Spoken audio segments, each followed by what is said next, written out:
Very good. So we'll go to the text number 5 of Shikshashtakam.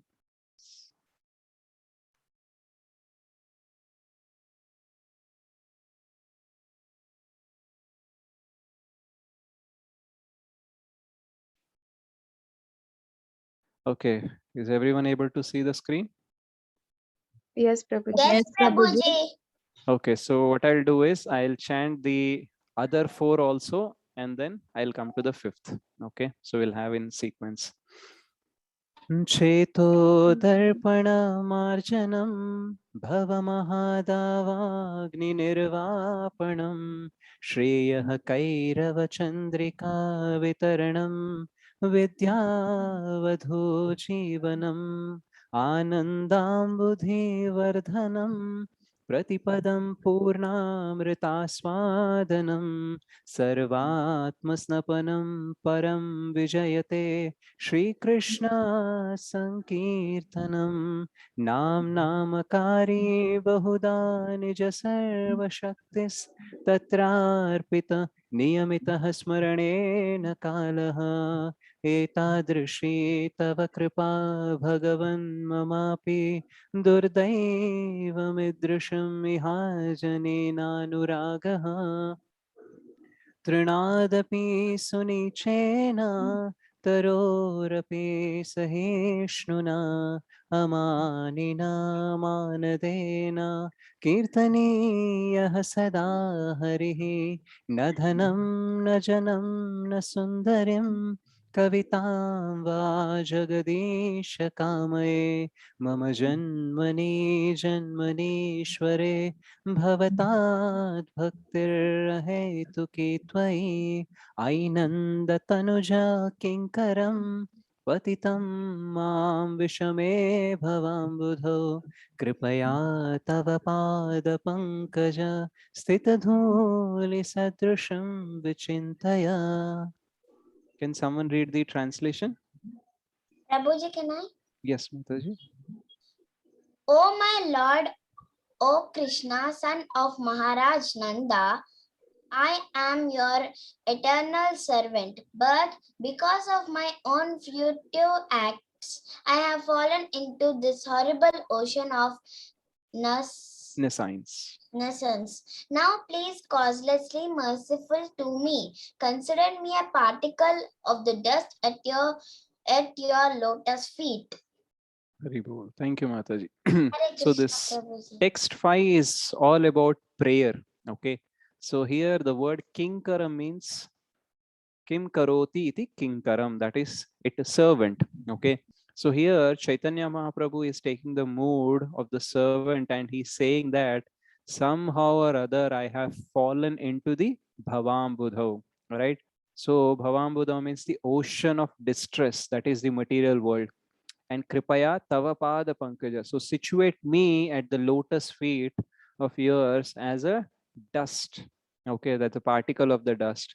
So here, if we observe the flow of the verses, okay, so the first one and the second one, it talks about the glories of the holy name. Okay, so cheto darpana marjanam bhava mahadavagni nirvapanam shreya kairava chandrika vitaranam vidyavadhu jevanam Anandambudivardhanam Pratipadam Purnamrita Aswadanam. And in the second also, we see that how Krishna's holy name is so potential and what all potency is also added. And it talks about the misfortune also, like Durdaiva Midrisham Ihajani Nanuragaha. That so much glories are there, so much powerful is the holy name, but I have no taste for it. And then in the third text, we see that how we can develop taste for the holy name and we can be situated into the state where Kirtaniyaha Sadahari. So, what is the two qualities we speak about? That is tolerance and humility. Because of that, we will be in the position of Kirtaniya Sadahari. And in the fourth text, if we see, there are so many things in this material world. Dhanam, Janam, Sundarim, Kavitamba.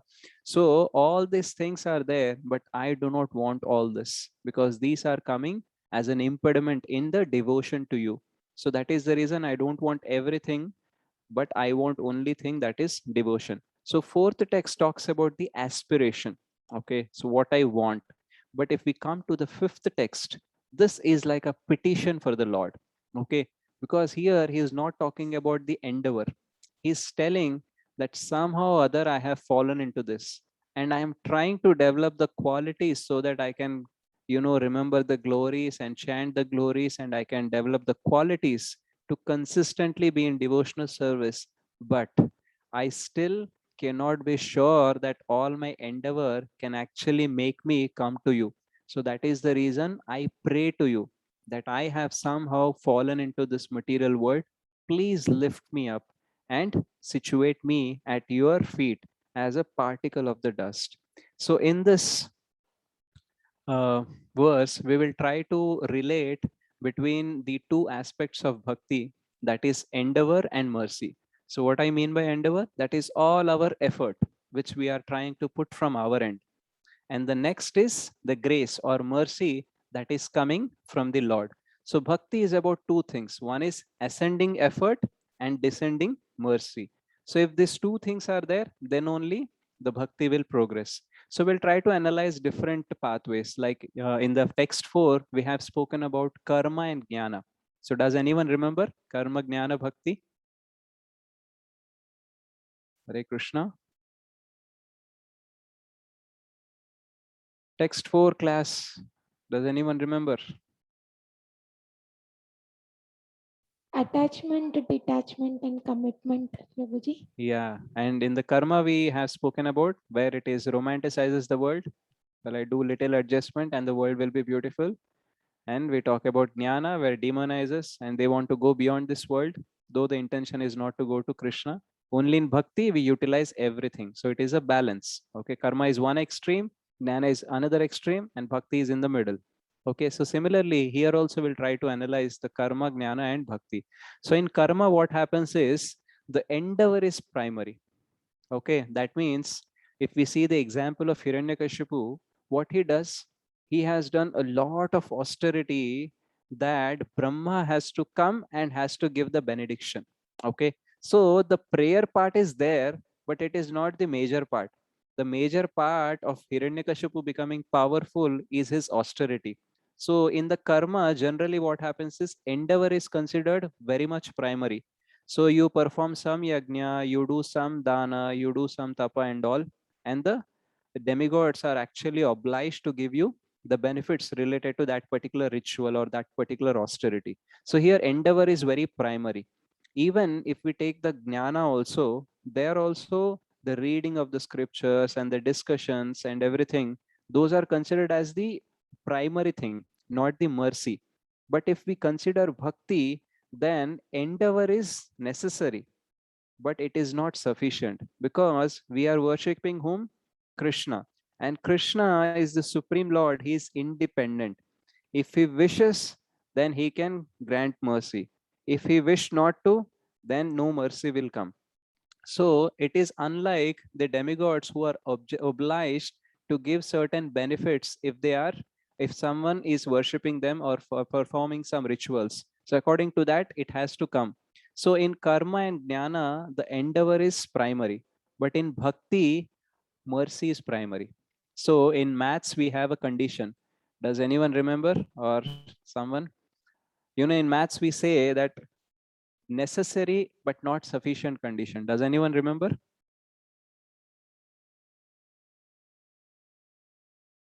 Hare Krishna.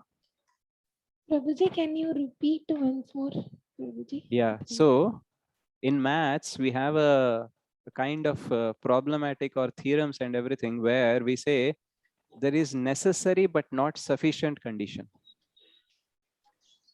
So that means in bhakti, endeavor is necessary. We have to put efforts. Okay. But that is not sufficient to advance in bhakti. What we need? We need Krishna's mercy.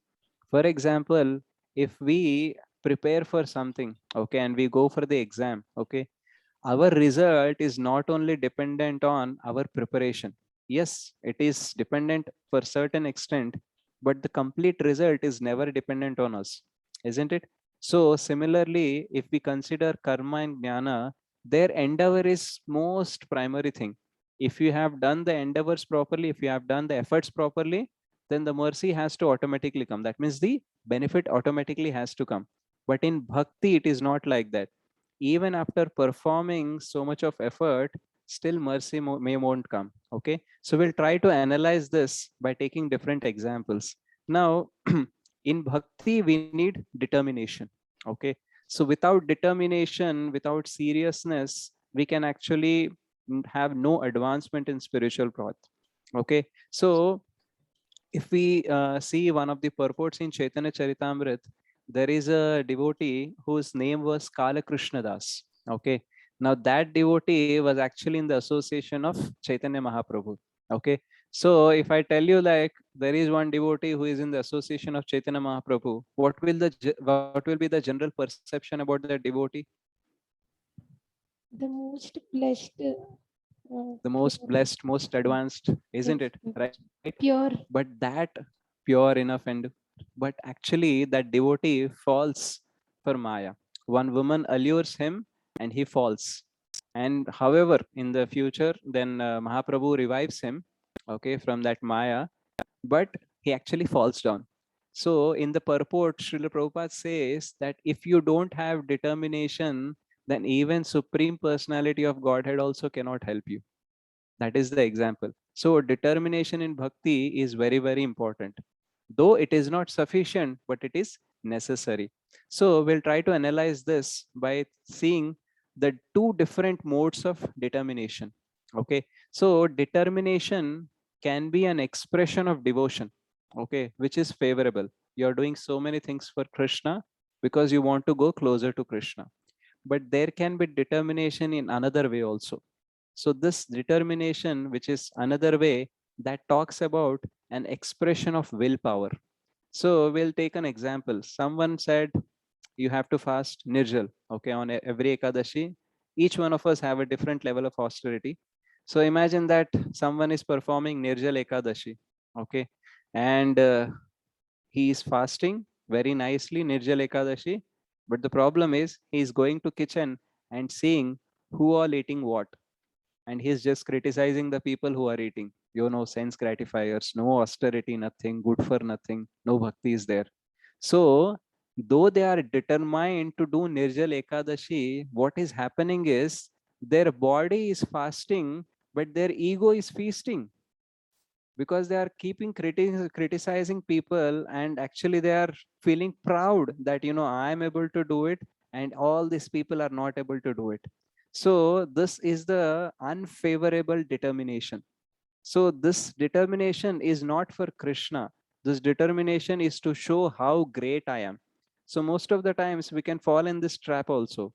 Sometimes we fail to do a proper Ekadashi and we might go closer to Krishna because we have that feeling of, you know, a guilt or something that we have not able to do it. Oh Krishna, this is the simple thing, but I'm not able to do it. So please help me. So we'll be in a prayerful mood. So in this mood, we can actually go closer to Krishna. But if we have a determination and success, then what will happen is we become proud and we feel no need for Krishna. And because of this, what will happen? We actually go away from Krishna. So in bhakti, determination is important, but we have to make sure that we are utilizing this determination to go close to Krishna, not to away from Krishna. So this is one example we have to remember. Now we have to see that the six opulences of Krishna. Does anyone know what are the six opulences of Krishna? Fame, Yes, beauty, Prabhuji. Yeah, strength. tell me. So we'll count: fame, Fame, beauty, strength, beauty, strength, Wealth, wealth, Knowledge, knowledge, renunciation. renunciation, right? So so fame, beauty, wealth, strength, knowledge, and renunciation. These are six opulences, out of which the knowledge and renunciation is generally considered as the signs of spiritual advancement.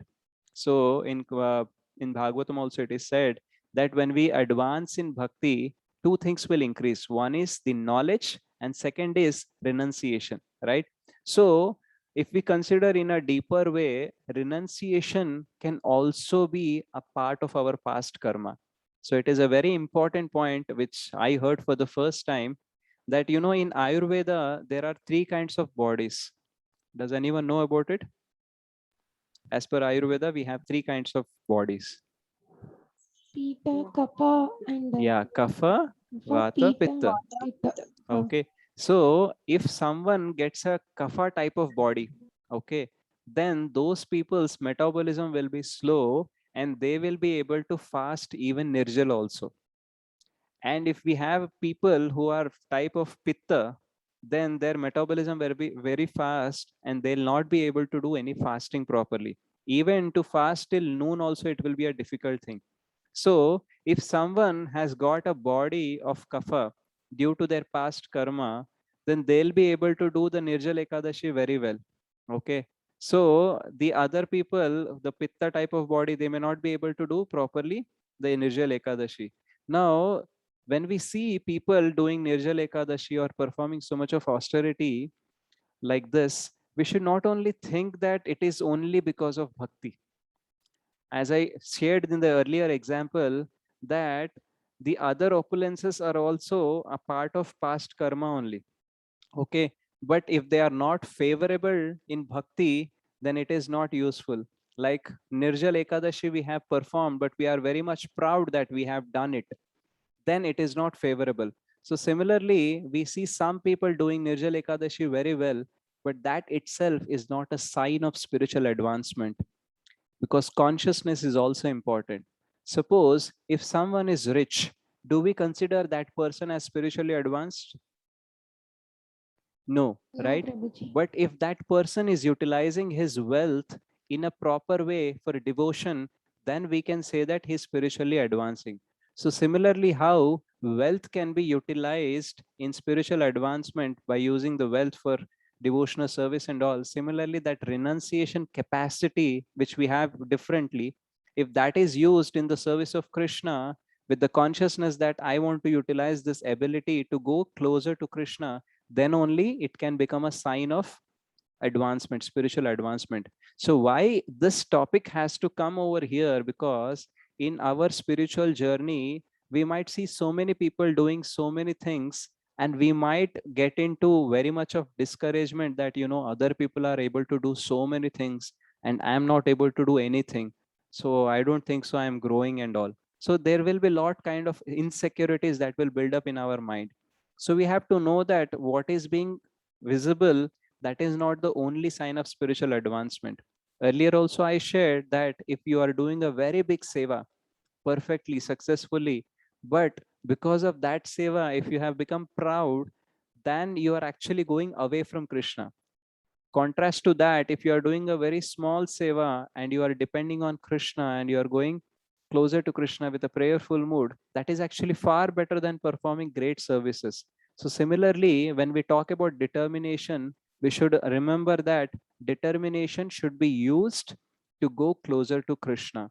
Okay. Determination can be 2 types. One is favorable and the other one is unfavorable. So unfavorable will actually take you away from Krishna, and the favorable one which will take you towards Krishna. So we should know this determination, because sometimes we see people are able to practice the principles of bhakti very strictly, but the consciousness is not Krishna consciousness. The consciousness is self consciousness. So we have to be very much observing even in our life also. If we are able to perform certain activities very nicely, we should check our consciousness also, whether we were self consciousness thinking how great I am that I am perfectly doing, or we are conscious of Krishna that because of your mercy I am able to do it. So if we don't know this determination, what will happen is we think that we are doing nicely and we are growing, but in general that is not the proper growth that we have to have. So like wealth or anything else can be misused, our capacities to renounce also can be misused. So we have to use all our capacities, whether it is wealth or knowledge or renunciation, in the service of Krishna, so that we can grow in devotion. So there is one more thing also, that this renunciation also comes because of bhakti also. Because if you observe in your own life that after chanting Hare Krishna and every day you are chanting, some of the things which you used to like or attached, you have come over it. Have you experienced this? now you are not having the same liking or same attachment to some of the things. Yes, Prabhuji. Right? So this is actually coming due to bhakti. So when I'm sharing about this determination concept in two different ways, we should not become judgmental by seeing others' renunciation. Otherwise, we will misimplement this concept. So we should not judge whether their renunciation is because of past karma or bhakti. This is for our understanding that we should not take everything in a way that we perceive, but we should take things in a proper perspective.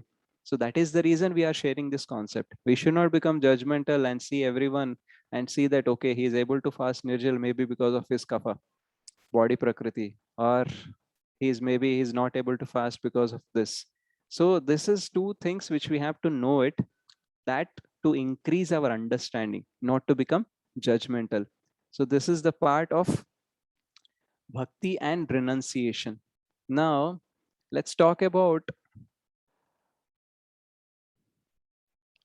the part which is called as we are not disqualified, but we are always unqualified. Okay, so does anyone know the difference between unqualified and disqualified?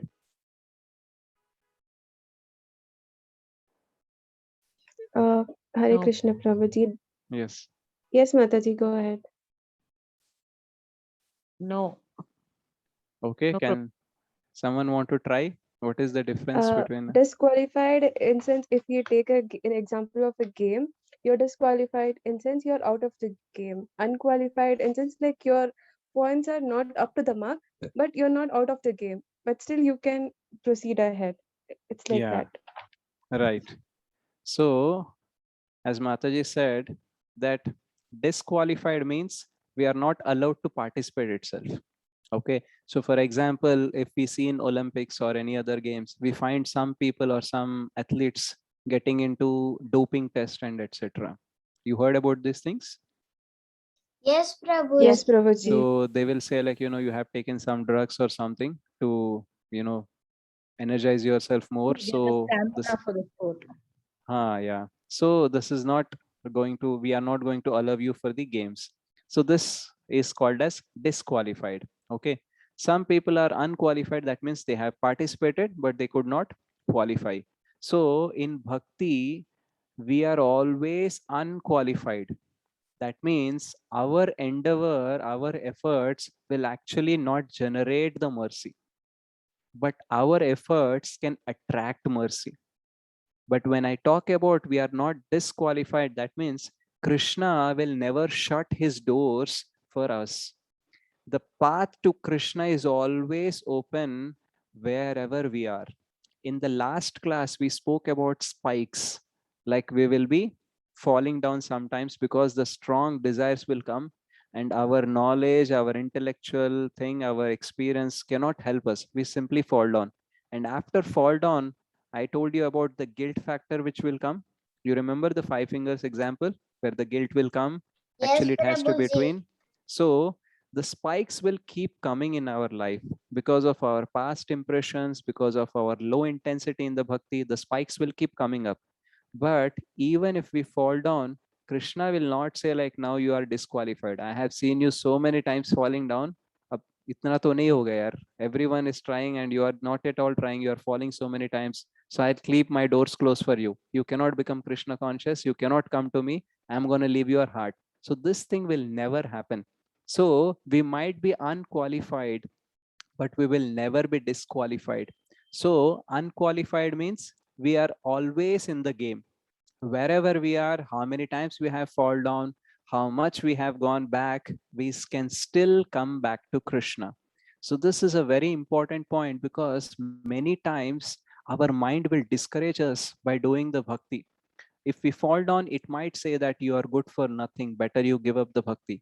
But this is the actual mood of the Bhagavad Gita 9.30, where Krishna says, I'll just read out the verse. Anyone remember what is 9.30?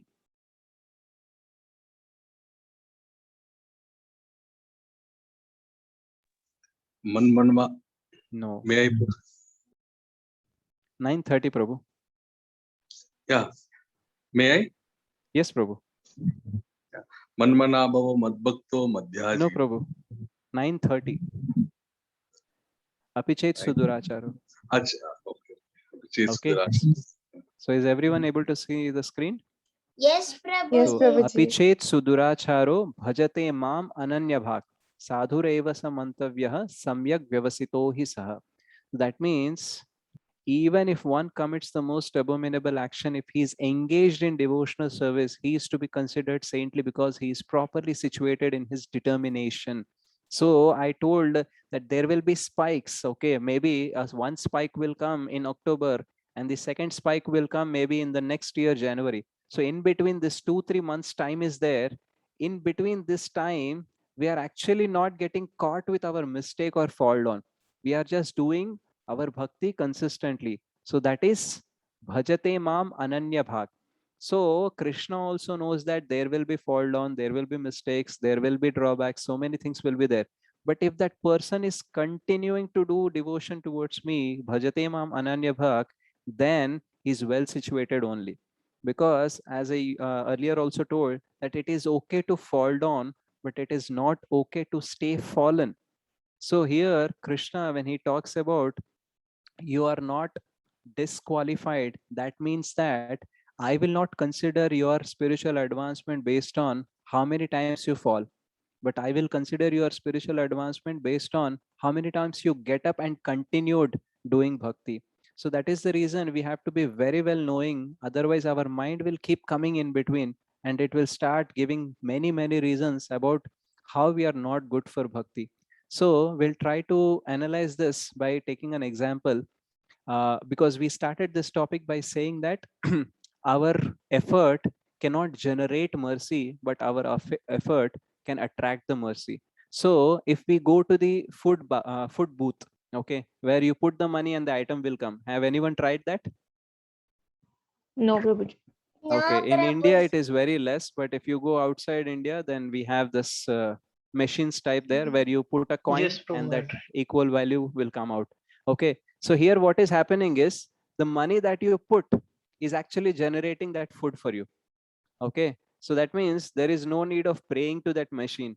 Okay, I am putting 5 rupees, please give me this 5 rupees. You need not pray for it. You just put 5 rupees, the 5 rupees item will come out. So this is called as our effort generating mercy. The another example, we will take it as the beggar example. Okay, if the beggar comes and begs you, that is not the only reason we give it to him, and that is not the only reason that he becomes entitled for the alms. Sometimes a beggar comes and begs, he doesn't get it. So is there any guarantee that 100% the beggar will get it every time he asks?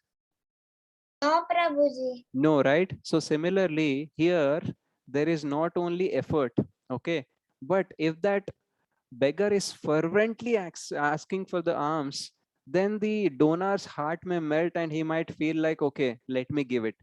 Okay, so another example comes into Srila Prabhupada Leelamrut, where there was one man who was feeding the ducks in the lake.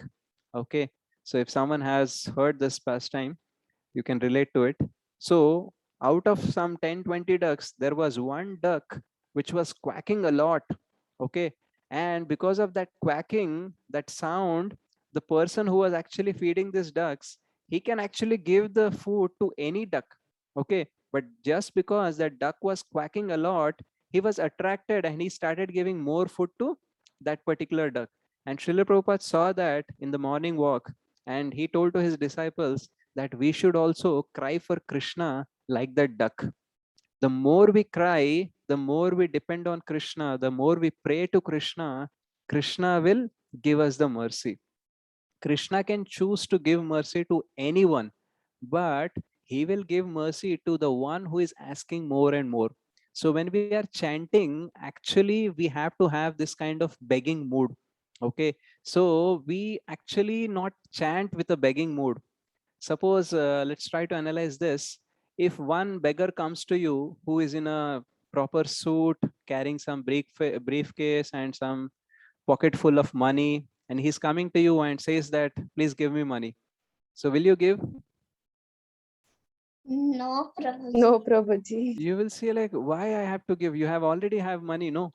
So the donor will not give it. But if we go as a beggar and we beg sincerely, then even the donor's heart will get melt, and actually then he will give it. So if we see the flow of this 5 verses of Shikshashtaka, starting from the first, second, third, fourth, fifth, we see a format. Okay, that format is, first is, let us analyze this with the begging example. The beggar is who? We. Okay, the role is taken by Chaitanya Mahaprabhu, but that has to be us. So what happens is, first we are glorifying the donor. Okay, we are glorifying the Krishna. How your holy name is so glorious, so many things will happen because of your holy name. And then coming down, we are talking about our destitute condition. Durdaiva midrisham ihajani nanuragaha. So much glorious your holy name is, but I have no taste. And then in the third text, we talk about the qualities that has to be there to actually chant the holy name. But actually, I'm not able to keep up that mood, keep up that effort to get those qualities. Though I aspire for na dhanam, na janam, na sundarim, but still that aspirations will come. So that is the reason in the 5th verse, what he is doing? Praying. So 3 stages. One is glorifying the donor, talking about our destitute condition, and third is praying for the mercy, praying for the alms. So in this way, actually we have to chant. While chanting, we also know about a concept of sarvopadhi vinirmuktam. So we have to keep all the designations aside and we have to beg for the mercy. But what happens is, while chanting, we are associated with all our upadhis. We know that, I am this, I am in this college, this owner, I have this family, I have this much money, I have this opulence, that opulence. So we are not begging properly. We are not going like a beggar. We are going like that beggar which has suited up well and have some money. So Krishna will see that, you are asking by lips, but you are not asking from heart. And that is the reason we don't attract the mercy. So if we go by our heart calling out Krishna sincerely, then the mercy will come, because Krishna's mercy is often called as causeless mercy. So have you ever thought, what does this causeless mean? No, Prabhuji. No It reason. doesn't Prabhu. depend upon the cause Yeah, of that what means, a devotee is yeah. asking. So the cause is not sufficient to generate mercy, but the cause can attract mercy. So similarly, as we said, that we are not qualified to get the mercy, but we can attract by keeping our determination. So here what we are doing is, we are telling Krishna continuously that, Krishna, I want you. So when Krishna sees that our determination is there, then the mercy will flow. But if Krishna sees that, our determination is not there to ask for his mercy, but to show how great we are, then the mercy won't come. So when Chaitanya Mahaprabhu is asking about this prayer at the 5th text, so he is showing everything that, I know what to do to become Kirtaniya Sadahari. I know what aspirations I should have, but I still have no guarantee that on my own I can do it. So somehow or other way, I have fallen into it. Now you please pick me up. So similarly, we can have the similar prayer, like, please lift me up from this material consciousness, from this material world, and put me, situate me at your lotus feet as a dust particle. So we are begging for the mercy of Krishna. And in bhakti, the mercy plays the primary role, because whatever we have through materially, what we got from our karma and everything, that is just a very insignificant part that can generate mercy. What generate mercy? Actually generates nothing. Actually, we attract mercy is our determination and our prayers. So if we are able to pray and if we are able to show our determination, then definitely we will get the mercy. So I'll try to conclude what we have started speaking about. So we started talking about how this prayer has come after this 4 text. So we have done the connection of these text 1, where glories of holy name. Text 2 is misfortune in spite of glories. Text 3, how to reach to the state of Kirtaniya Sadahari. Text 4 is about aspirations, only devotion I want, he says. And text 5 is the petition to the Lord, or a call for seeking mercy. And then we have decided to take these two aspects. One is endeavor and mercy, how they are different in karma, jnana, and bhakti. And we spoke about the two different kinds of determination. Determination as an expression of devotion, which is favorable to go towards Krishna, and the determination as an expression of willpower, which shows that how great I am, which will actually take us away from Krishna because we become proud of it. So we have used the example of how Nirjala Ekadashi, and then we have already spoke about the renunciation aspect, which is coming from the past karma, the kapha, pitta, and vata body. And this renunciation is also part of bhakti also, and we should not be judgmental. So, and we also spoke about how winning over some temptations by doing some austerity successfully, we can go away from Krishna. And sometimes by failing also, we can go to Krishna because we become prayerful and we become more dependent on Krishna. We become more humble. And then we are not disqualified. We are always unqualified. But through our determination and efforts, we can attract mercy of the Lord. So once this mercy comes, then our consciousness will go beyond our material consciousness. And what will happen when we have such deep devotional consciousness, that we will come to know in text 6, text 7, and text 8. So this 1 to 5 is mostly related to sadhana bhakti. And the 6, 7, 8 are of higher levels of bhakti. So deep devotional consciousness will come where we'll have this separation from Krishna. So in Bhakti Rasamrita Sindhu also, Srila Rupa Goswami talks about two kinds of doing devotional service. One is Buddhi Purvak and second is Preeti Purvak. So normally devotees like us who are into sadhana bhakti, so we are practicing our bhakti, we are coming up with our determination by using our intelligence. We are not having any separation from Krishna. We don't feel like that. But we are just trying because Acharya saying that, the soul is a part of super soul and we can be only happy with Krishna. So we have intellectually some information and we don't have taste right now, but we are using our intelligence to do bhakti every day. But once we go into the deep devotional consciousness, what will happen is we don't do bhakti because we have to do it, but we want to do it or we love to do it. So then this Buddhi Purvak Bhakti converts into Preeti Purvak Bhakti. So we want to serve spontaneously. And when Krishna is not there, we actually feel the separation. So the 6, 7, 8 talks more about the Preeti Purvaka Bhakti. So thank you very much. Any questions?